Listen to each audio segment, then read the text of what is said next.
Hey guys, welcome to another unbagging, because that's how Temu sends stuff, is in bags. Sometimes boxes, I guess, but it's been bags. The last one was in a bag, which didn't turn out very well, the unbagging. So, hoping this one turns out a little bit better. Yeah, I'm stuck at the desk. Things look a little out of focus. Could just be my viewing item, but let's see what we got in the bag here. We've got several items to go over.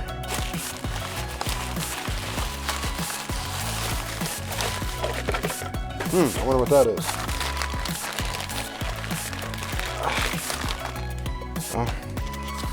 In a bag kind of leaves a little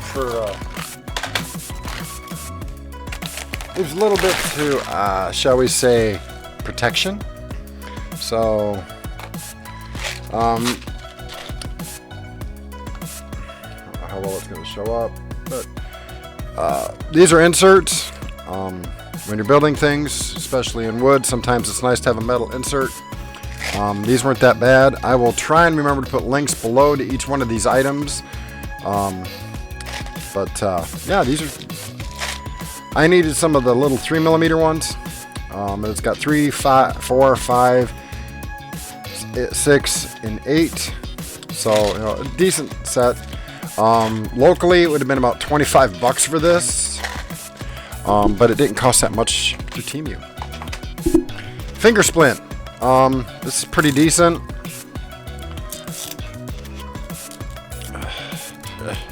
Very, very Velcro-y. It's nice to have something that's... Oops, getting it out of camera here. It's hard to do it by yourself, man. But, y'all get the point. But, nice little finger splint. This was relatively cheap. It's a nice little addition to a med bag. It's nice and solid. Even though it doesn't look like it, it keeps your finger pretty immobile. It will slide out if you're not careful, of course. That was pretty decently cheap. Next is this.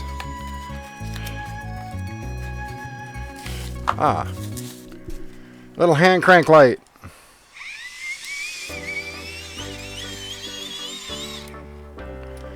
And close our little thingy.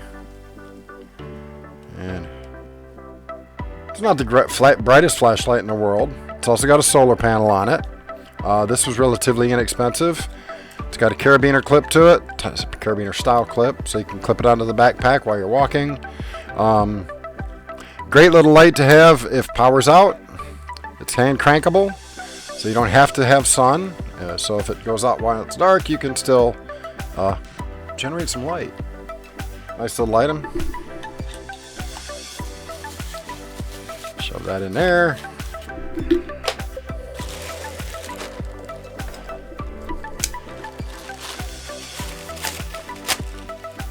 Leave that open for a minute, just in case we need it again.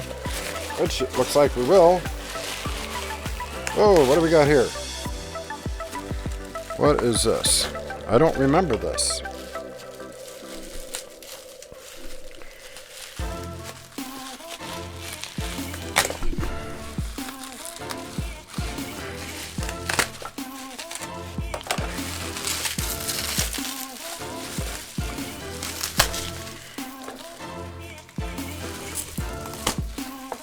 Yeah, I'm not being very good with my cutting right now. You're cutting towards yourself. Yeah, hush. I know.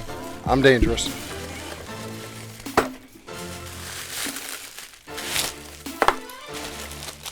What on earth is all this stuff? Well, we got an oil bottle. Not sure why that's in there.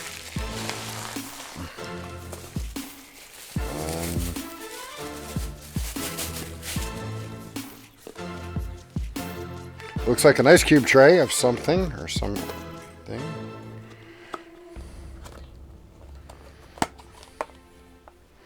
No, it's not an ice cube tray.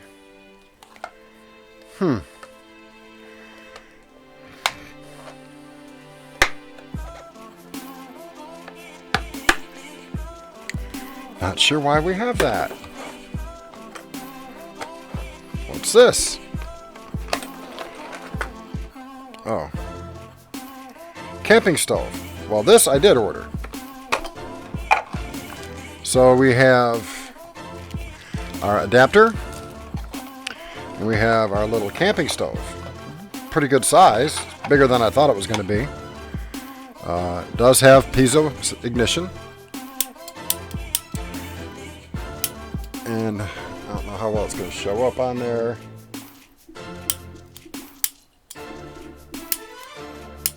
I'll try and freeze frame it or two so you can see it.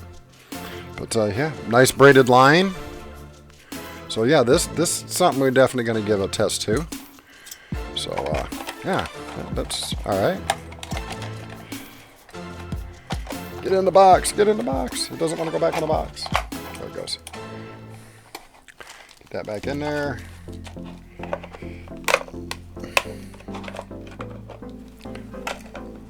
Hello. But let's see. It's about a 3.5 inch by 3.5 inch square top.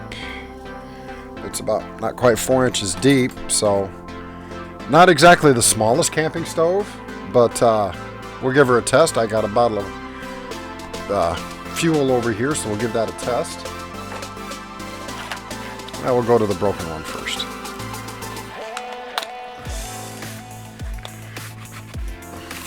Knife number 1.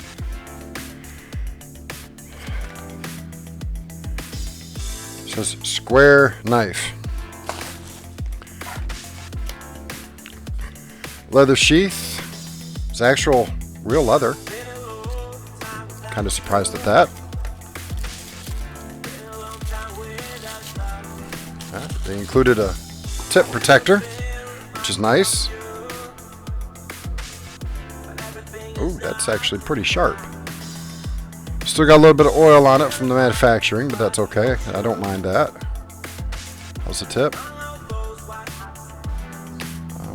Yeah, I kind of like that one. Mind you, I will be doing a review on all the knives.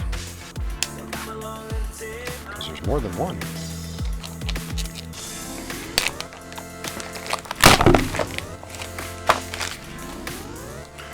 This is a Hang Fu knife.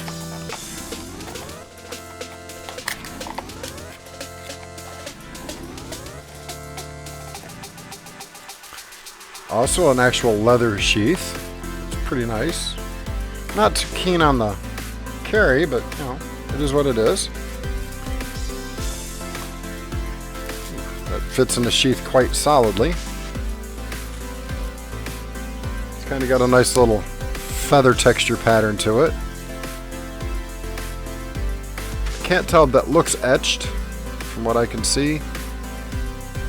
Maybe camera's probably not going to focus as close. No, it's not. All right, I'll give you some close-up shots of each knife and when we do the actual review of each one. Excuse me. That's fairly sharp as well. The balance on this is a little weird, but like I say, I'll go over all that stuff when we actually do our review.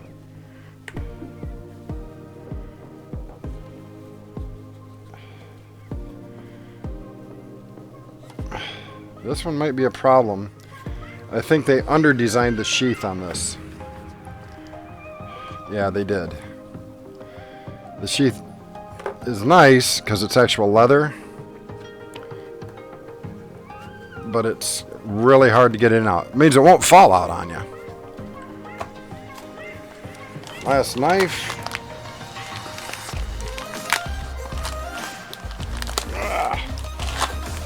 Sometimes bags are difficult. Another Hang Fu. Oh, my garbage is overflowing. So, as with the other ones, genuine leather sheath. This knife's got some heft to it.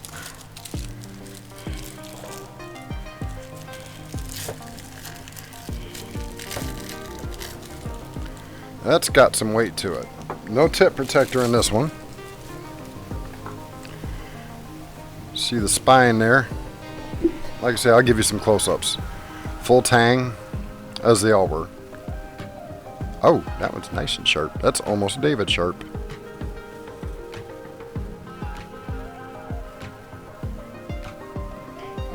Yeah, shaving sharp. It's got a nice little hammer detail. I'll go through all this stuff when we review it. It's even, ow, ooh, careful. It's even got a signature on it. That's got some real heft. This would be a good camping knife from what I can see so far. But we'll find out when we do our review of it.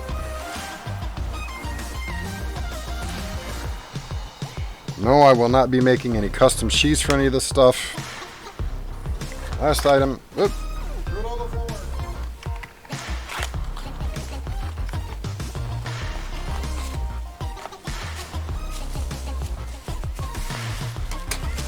And we got ourselves a little cheapy compass here. So, I'm not sure how they tied this. Obviously, it's enough to make an old man like me go crazy. Hey, there we go. Lanyard's pretty long, not too bad, big enough to put around your neck. This is fully adjustable. Uh-oh, my battery's almost low, so I'm going to have to end this one quick. But, nice little compass for doing your map stuff. So, alright, that's it for this video. I'll catch you when we get a chance to start doing reviews. So until next time, God bless and peace.